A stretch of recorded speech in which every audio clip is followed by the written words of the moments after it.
Welcome to Pure Experiences live streams. We are reading the teachings of Ranjit Maharaj from a website called innerquest.org. This is the final section on death.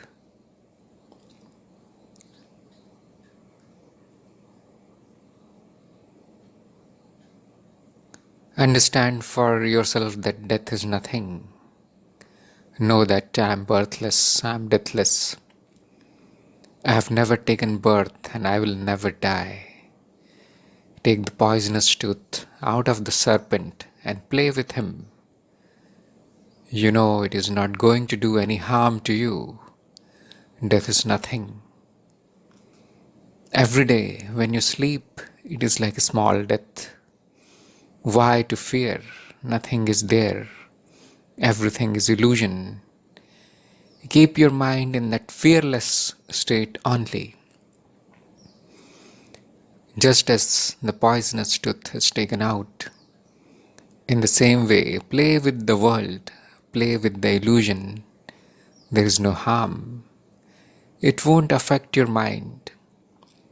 Live fearlessly, no death, no fear, knowing that I am that real power. There is nothing. What will harm you?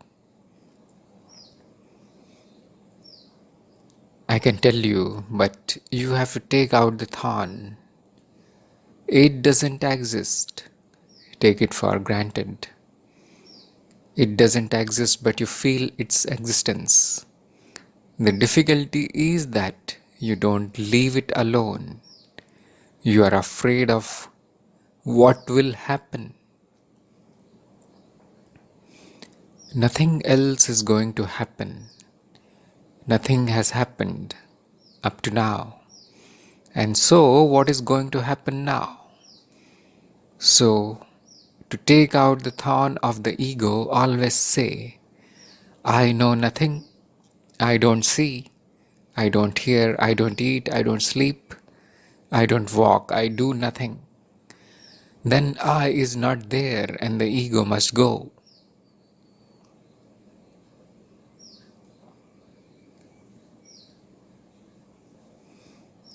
Nobody dies and nobody is born.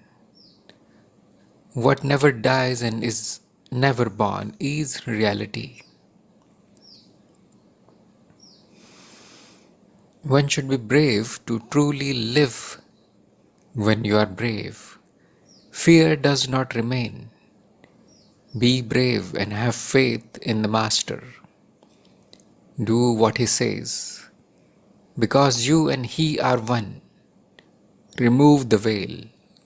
It is easy to leave that which is nothing, but difficult to see that which is present and which you have forgotten. There is an Indian custom in which sweets are distributed to all the relatives on the 13th day after death. What is the meaning of this? It is, no one ever dies.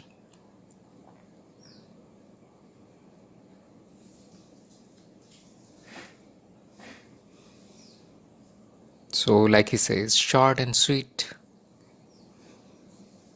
This is the message, no one ever dies.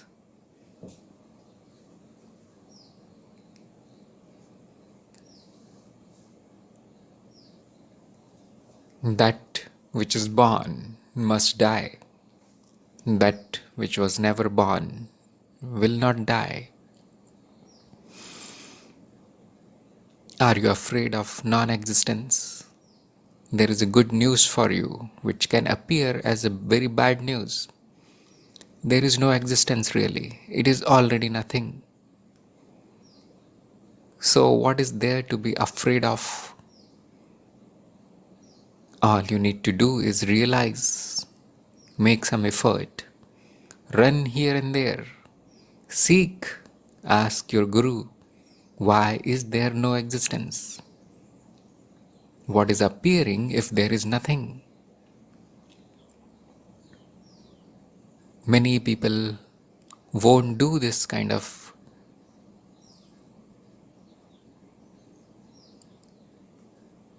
searching.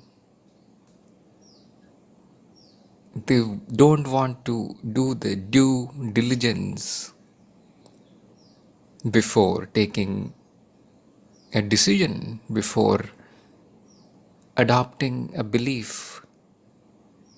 Adopting beliefs is like eating poison, thinking that it is going to benefit me. If somebody hands over some shady kind of substance to you, are you going to eat it?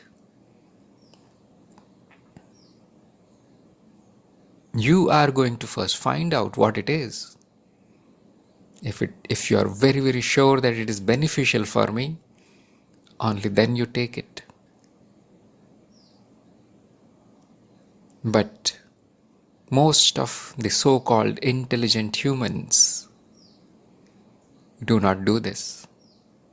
The first thing that they come across, they simply take it as true.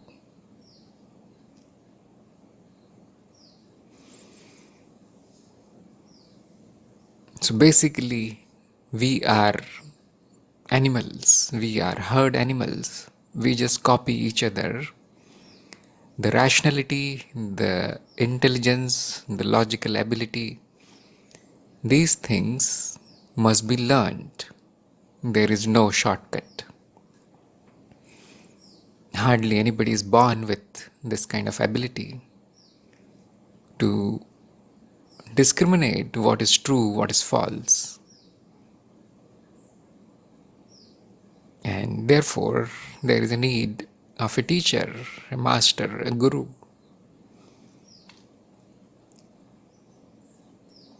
I know everything and therefore I don't need anybody to tell me what is true and false. This is the attitude of many people. Only a seeker has this kind of vivek, the intelligence to judge,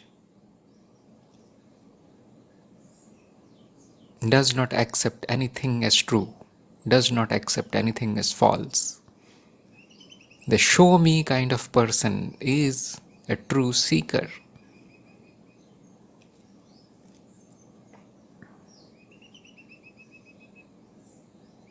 You have taken a birth.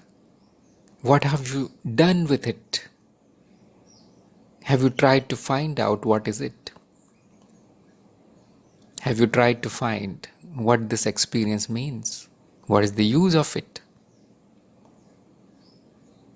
Do you pause and think before you act and eat the poisons provided by this society, which is totally ignorant, which is half dead zombie? They have taken the poison. Are they reliable? Are they trustworthy? Yes, it is very true that you are born innocent. You are born with no knowledge at all. And it is also true that for many years you have no other option but to accept what others are saying. The intellect takes at least 20 years to mature. But what is your excuse after that?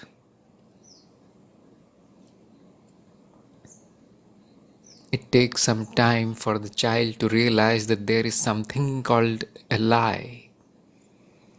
There is something called deceit. And there is something called ignorance. I think it takes at least 12 years or 16 years to come across this fault in the mind. Before that, everything is true for the child. And many people, they remain a child. They do not mature beyond 12 years.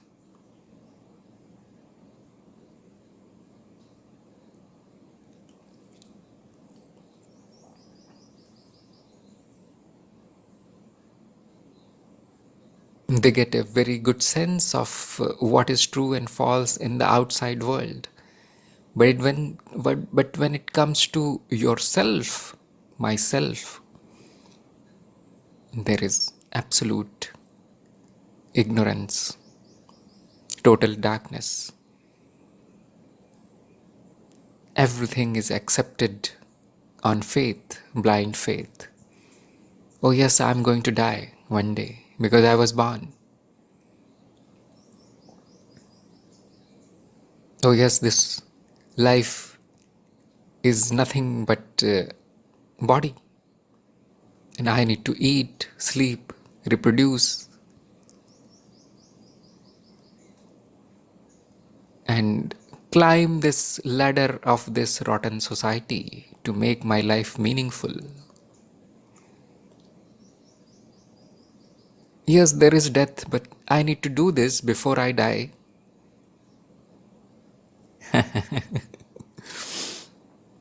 What kind of logic is this?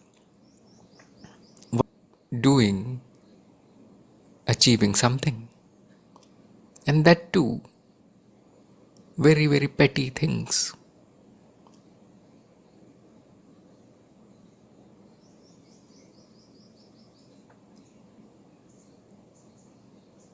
Then the question comes, what do you mean I should not breathe, I should not drink, I should not eat, I should not marry, and who will do all these things?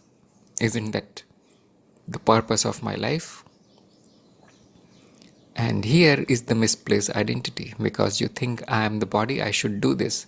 And whatever the body is doing, you simply adopt it. You simply identify with it. The body will do whatever the bodies do. The bodies eat, the bodies excrete, and the bodies procreate, and they die.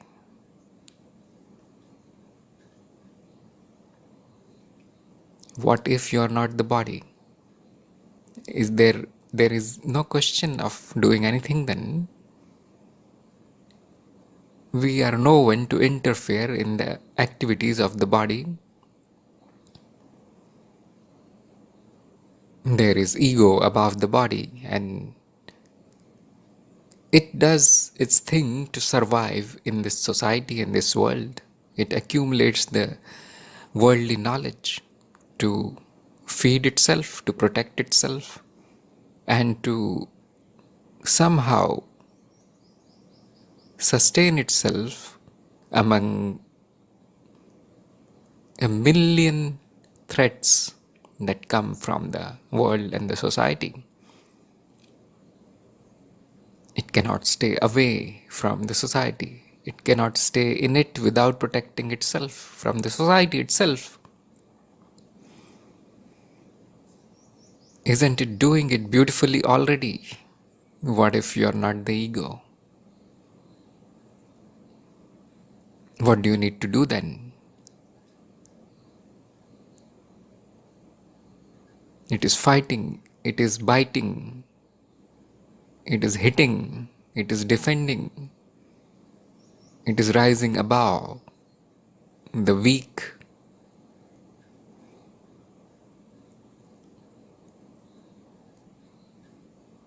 It has its own animal tendencies which it has acquired since millions of years. What do you need to do?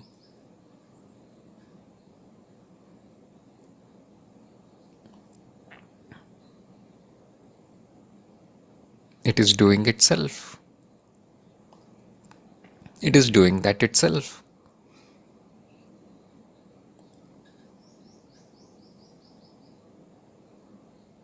Now comes the intellect, and nobody uses it, or they use it only to serve the ego and the body, which is not really the use, because the body and the ego, they have their own intelligence. They know how to survive, how to sustain themselves, which they fail because death. The ego does not know that it is going to die. The body does not know that it's going to die. For the ego and the body, there is no time. They are eternal already. Look at a child or a teenager. If nobody told them that there is death, they are blissful.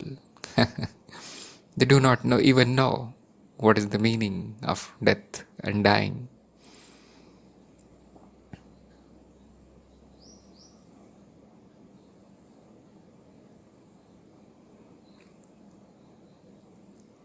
When the intelligence is not used to find out what these other things are doing, the ego body, what are they doing, and what is the meaning of this thing called life, then the intellect rots away. It is shredded by ego and the body. It becomes impotent. It produces nothing. The real use of intellect is asking these questions. Why am I doing things that I think that I am doing? I am on a train which is heading directly into a very deep valley. The tracks end and it falls. What am I doing on this train?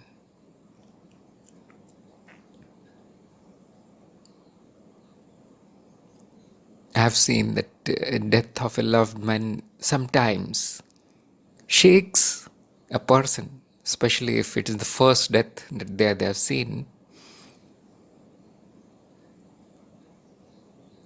However, the intellect is not mature enough to make anything of it. It just recoils in fear. Oh no, this person that I loved and I was talking to and I was playing with is a pile of dirt now. People start crying. The sadness is actually full of fear. The real sadness has a component of letting go, has a component of surrender. Okay, it shouldn't have happened, but it happened, but I cannot help it. This is real sadness, and it is beautiful.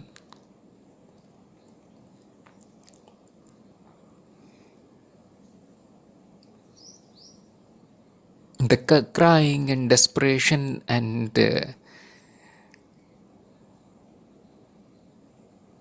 madness that we see when somebody dies has a lot of fear in it.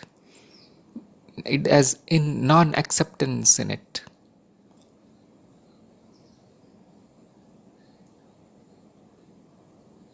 Somebody can ask, what do you mean I should not cry? I should not feel bad when somebody dies? What can you do? The ego does it. The body reacts to a dead body. What can you do about it? After a few days, when the intellect gets a chance to rise again, think what just happened.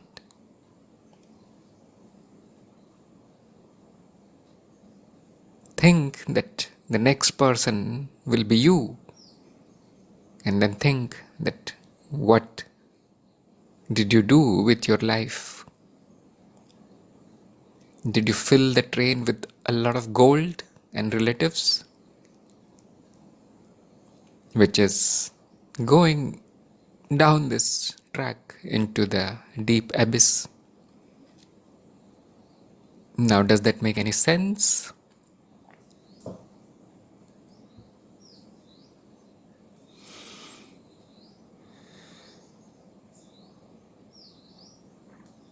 This is the real use of intellect. This shock is much greater than the shock of somebody dying.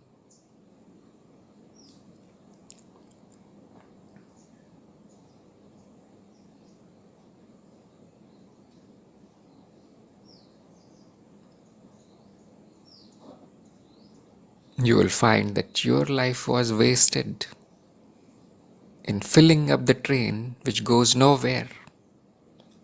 Your all efforts are a waste.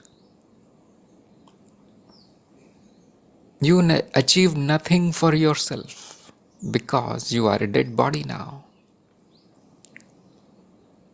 Whatever you accumulated is exactly there where it should be.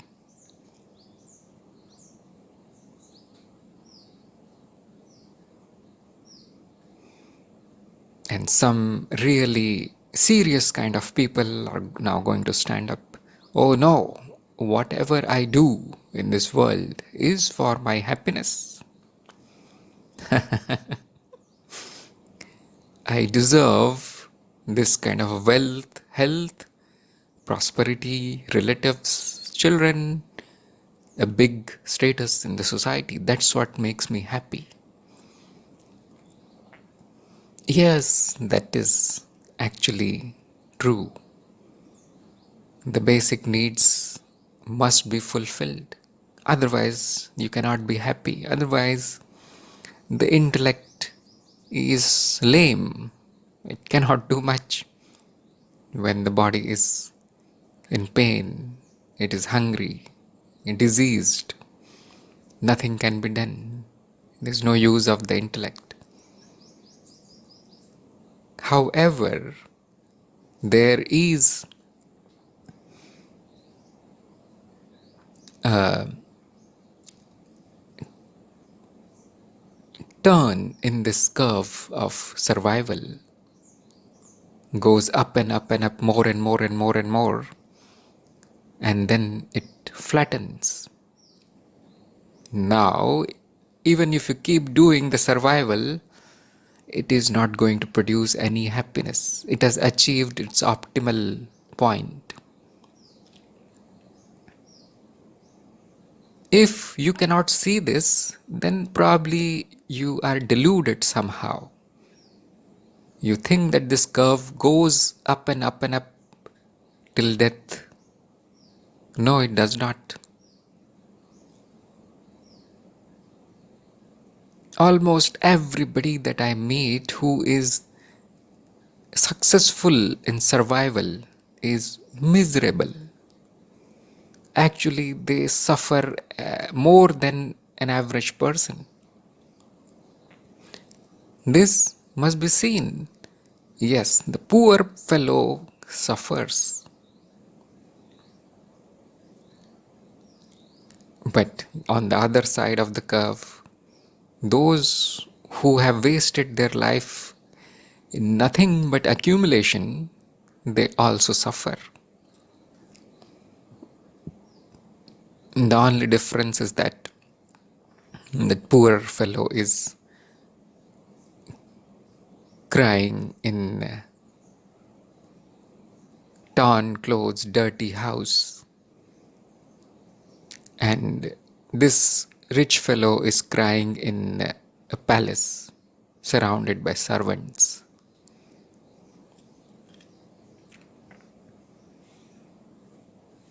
There is an optimal point where the survival says, I'm fine now, everything is okay now.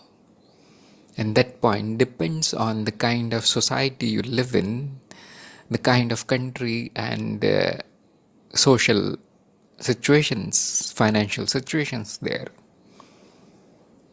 There cannot be one formula for all here. But again, the intellect must be used when enough is enough.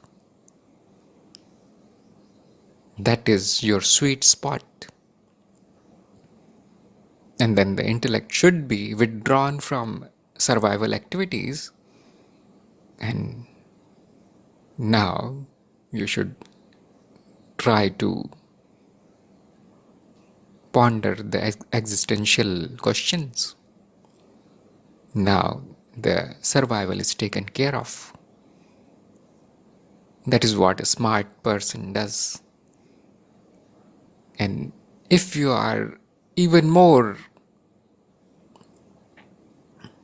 mature, then you will see that you will ensure that survival does not raise its head again. You will keep it under your feet. You will control it. No more demands.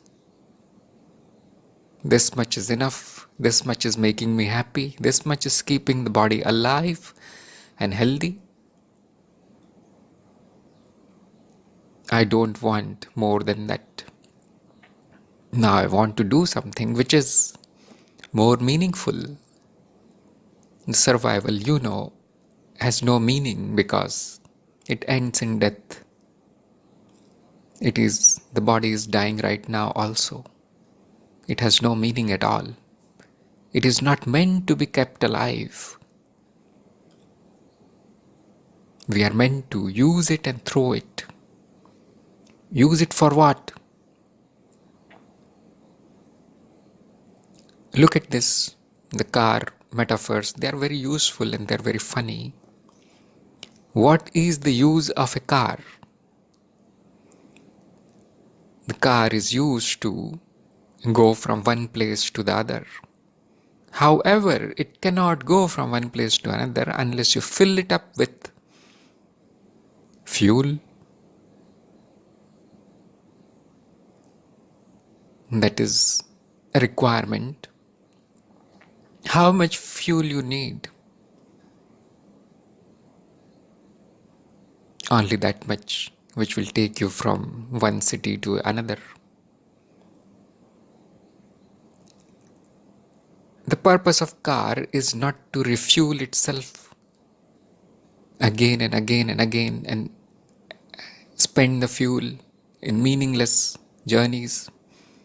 If it goes round and round and round at one place while consuming a lot of fuel, is it a really meaningful thing to have?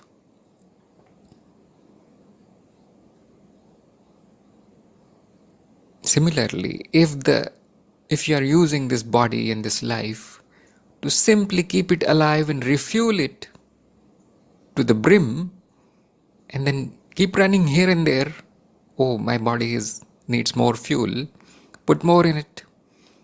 Where are you taking it? What is the utility of it?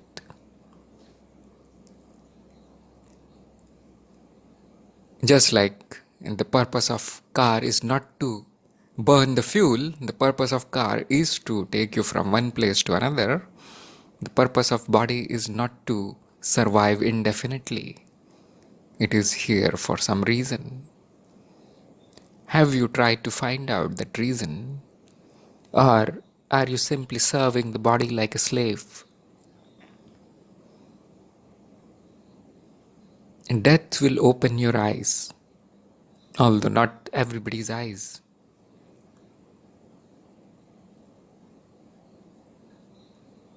Most of the people, they want to sleep peacefully. Oh, there is death, who cares? I need to enjoy while it lasts. What are you enjoying, really? What does it mean to enjoy, and what purpose does it serve to enjoy? In the end, some people will say enjoyment is its own purpose. The little things in the life, they need to be enjoyed.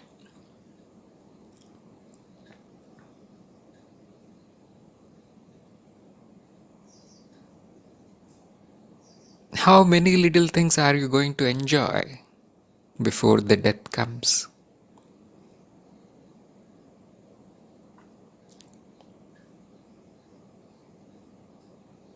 There are amazing things in this life. There are things to see. There is food to eat. There's so much pleasure. Try it.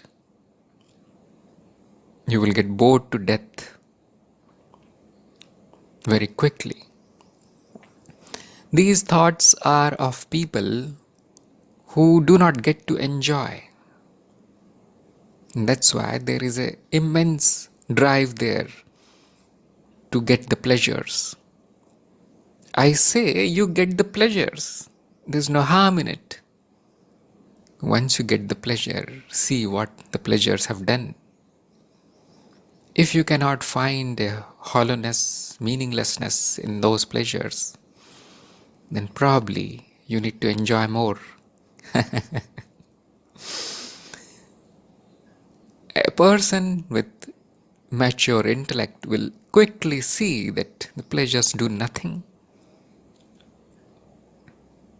We are not here to have the pleasures to the another and the little things that you must enjoy in your life, isn't it? Yes, they make your journey very, very pleasant, but that is not the purpose. You need to get down at one point from the car. Remember your purpose of getting into the car. It is not to listen to the music. The music is there just to make everything less boring. And therefore, similarly, the little pleasures of this life are there to keep the life a little bit entertaining, and their value is only that much. Only an idiot will think that the pleasures are the purpose of the life. Remember, they do not last. If your journey is 100 kilometers and you have 10 songs only, then they are playing in repeat. After second or third repeat, you will get bored of those songs. You will shut it off and you will concentrate on where the car is taking you. The only thing with this car of our lives is that we do not know where it is taking us. What do we assume? We say that it is taking me to death.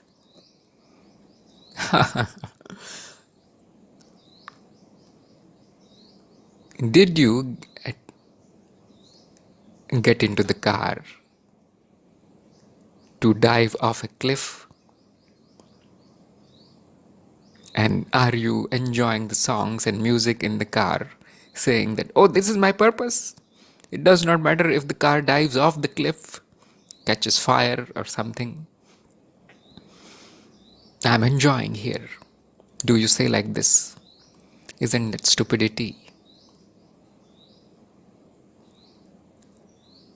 A person of a mature intellect turns off the CD as soon as its novelty is gone.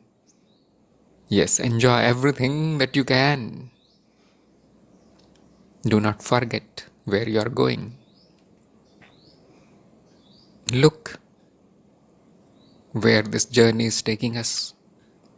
Why did you get into the car? Why are you in the body? For what? Why have you taken the distractions of the life as your final purpose? When will you sit up and notice there is something wrong in this life? Whatever you have collected is giving you only pain. You are surrounded by people. They are only providing you with more work. Do this, do that, do this, do something for me. You are not doing anything for me. You don't love me. Look, they are with you only because you are providing them with something. You are providing them with these little pleasures. Stop providing and they will leave you. It's not totally true, because sometimes you get somebody who really wants to be with you. How many people are like this? And how long can that person be with you? Death will consume everybody. Why don't you see it? Oh yes, I'll be there as long as it's. Now this is again, you have hit a wall there. Don't know what to say, and therefore you say things like this.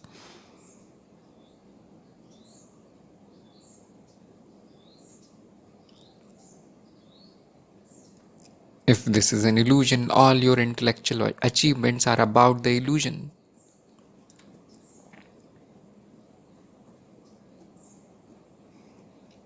It does not mean that we should not have that kind of achievements. They should be taken as play, not as my final goal of my life. The real use of intellect is not in achieving intellectual things. The real use of intellect is to find out who you are, where are you going.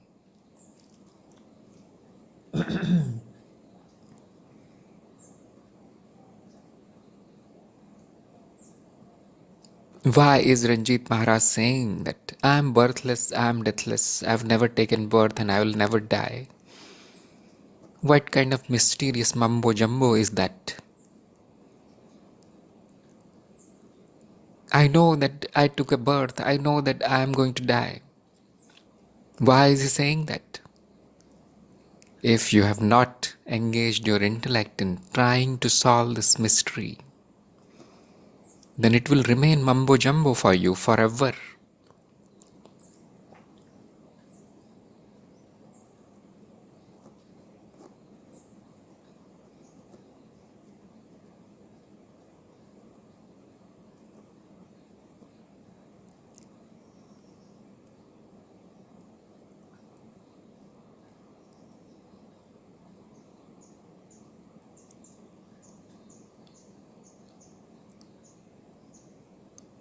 The body is serving us. The ego is a servant. It is not our master. We should not serve the body. We should use these two things for something bigger. And that cannot be known unless you encounter death. When you see the death, it should shock you, but not in a bad way. It should wake you up. That should trigger this query of who am I? What was born? What died?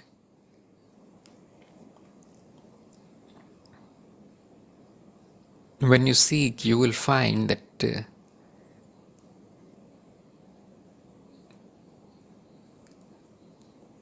only the illusions, they are born, and only the illusions die.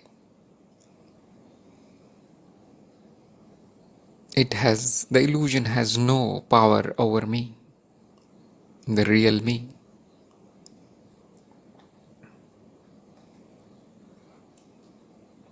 Like he says, nobody dies and nobody is born.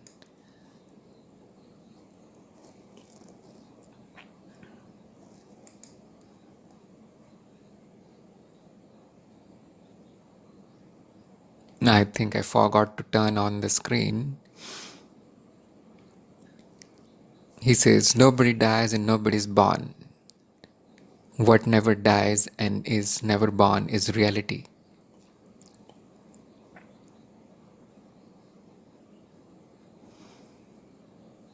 So the death should direct us towards an understanding of what is real. It should not discourage us. It should not make us fearful. Those who know death, they can live truly. They are the brave ones. When you know the death, then nothing is there to fear.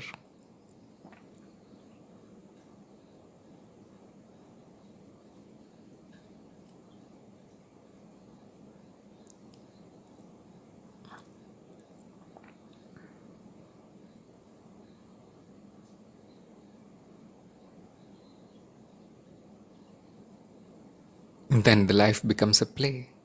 Now there is pleasure in the life. Now you can fully enjoy it. Even the smallest things become a big pleasure. If you do not know the death, then there will be always an anxiety. Oh, I did something great, but no problem, I am going to die anyway. Why did I do that? Probably I need to do something bigger while I am here. And it is a meaningless kind of life.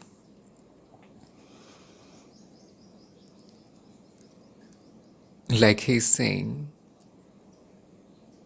keep your mind in that fearless state only. Just as the poisonous tooth is taken out, in the same way, play with the world, play with the illusion. There is no harm. It won't affect your mind.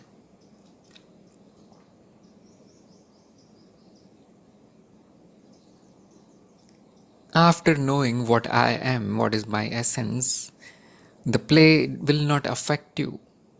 You can play now. If you try to play before knowing your essence, it will simply erode away the intellect. It will simply turn you into a machine, a zombie, a robot which likes to play. There is no real life in that thing that is playing. It is in dark. It is happening in darkness. When you know that there is nothing to fear, when you know the illusion of the death, then whatever you do happens in light. How to know this? And this is the real question now. It will take a master, it will take a guru. You have the questions, you can find the answer only from the one who has already found it out. Yes, you can go on an adventure to find out it for yourself. Who knows, death can come tomorrow. If you want, you can take that risk. But if there is a little bit of light in you, you will be so desperate to know that you won't sit at home. You won't be entertained anymore by the petty stuff that is happening in the life. You will rush to find a master. You will run to get your answers answered, to get your questions answered. You will want nothing but answers. That will be your top priority. How to get the answers? No, you cannot read it in a book. The death is not going to go away even if you read 1,000 books. It's not going to be answered in any kind of temple or high in the mountains somewhere. You are here and the death is also here. Where there is a question, it must be answered there. It cannot be answered by blindly believing what the Guru is saying.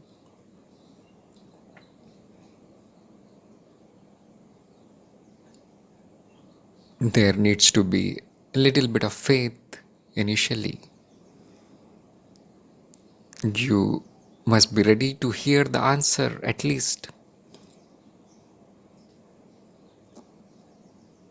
And you must be ready to see where your quest will take you. If you say, no, it is all meaningless, let me go back and enjoy my life, that freedom is there, but it's not really a freedom. It is like clutching to whatever is familiar. That's why he says, be brave and have faith in Master.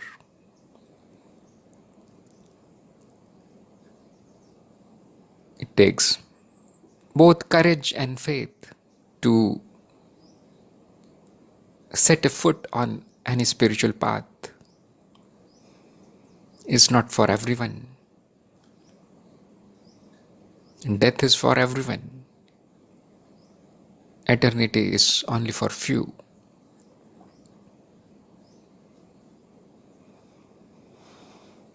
Initially, you will need to do what the Master says. You will need to find a master which you can trust, whom you can trust. Slowly, you will learn. Sometimes it is almost instantaneous. The more resistance there is in the mind, the more the ego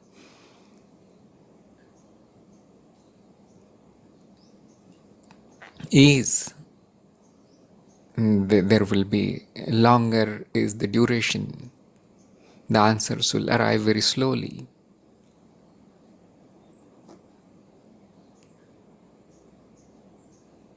Death is not our enemy, but death is not our friend. Death is like a stopwatch, it is ticking away. It is a reminder. It's going to be over very soon. You have very little time actually, and that time must not be wasted.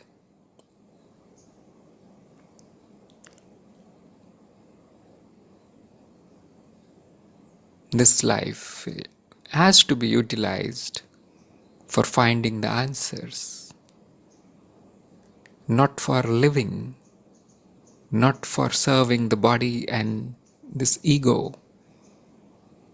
The society is your real enemy. Whatever they tell you is absolutely false. Trusting people is stupidity.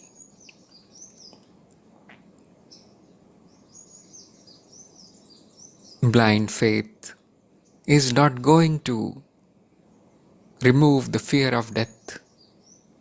Blind faith is not going to stop the odd behavior that happens when you are afraid of death.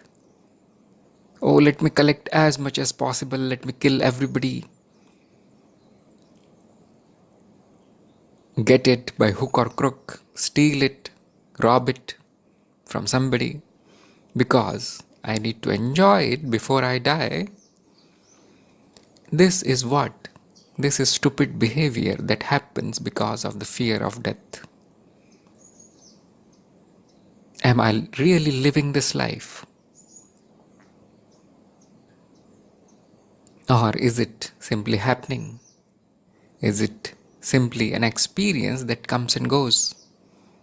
Who is living this life? If it is a passing experience, then what is it that is having this experience? When was it born? When will it die? Why is it having that experience? This should occupy your mind, not the rat race, not the cutthroat, animalistic behavior that we see all around us. Do you see anybody sitting quietly, peacefully? No. They are running as if people from mental asylums have been released, let loose, shouting, crying, fighting, killing each other, snatching as much as possible from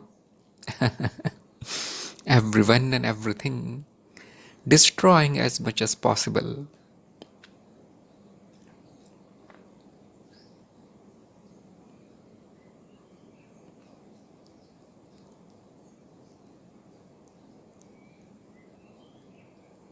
This is what we call as human civilization. It's kind of shameful that we can call it civilization.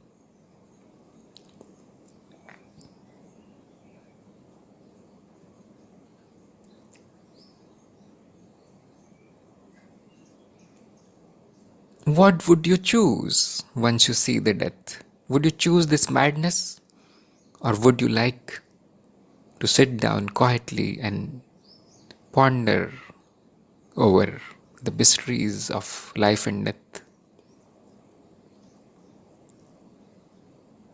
Would you go and throw yourself in the madness? Or would you seek solitude and company of a master who knows death?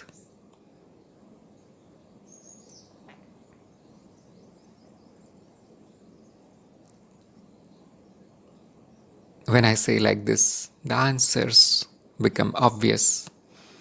They are not obvious when you are in the Kurukshetra of the Sansar.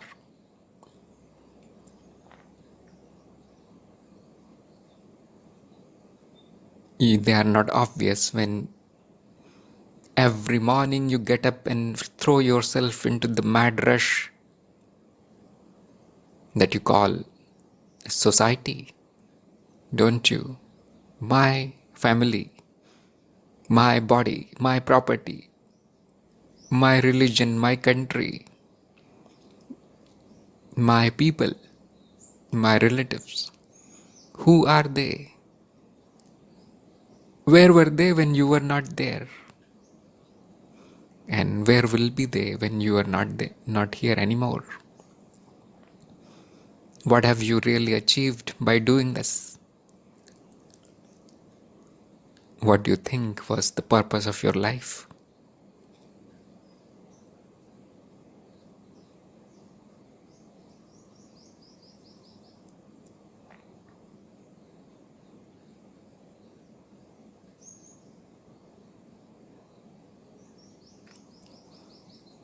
So here ends the teaching of Ranjit Maharaj, and I hope this reading and commentary was of some use for listeners. And since this was a kind of experiment, I wanted to see how the live streaming works. It is sort of okay, but you will not find that kind of polished content in live stream. It will sometimes delay, it will sometimes break, it will have long pauses in between, and sometimes it is very, very slow.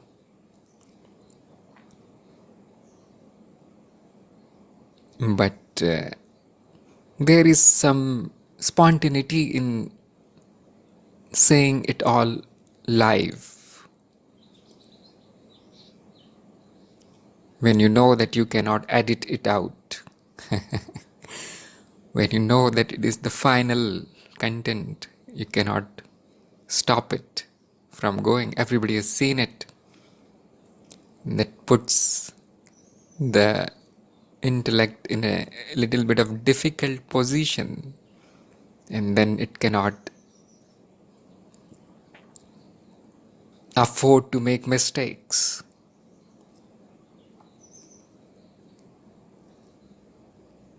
So it is some kind of live presentation, live lecture, and that was the purpose of this experiment. Let us see if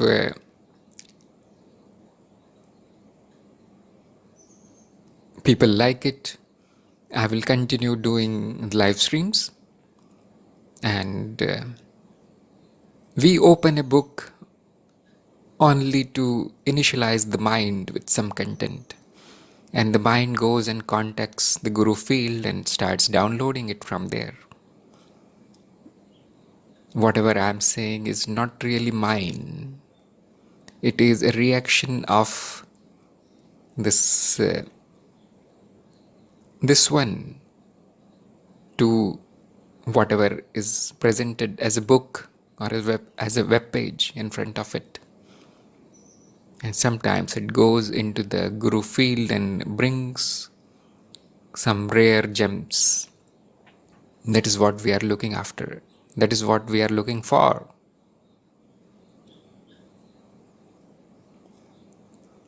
This is the true service to the Guru.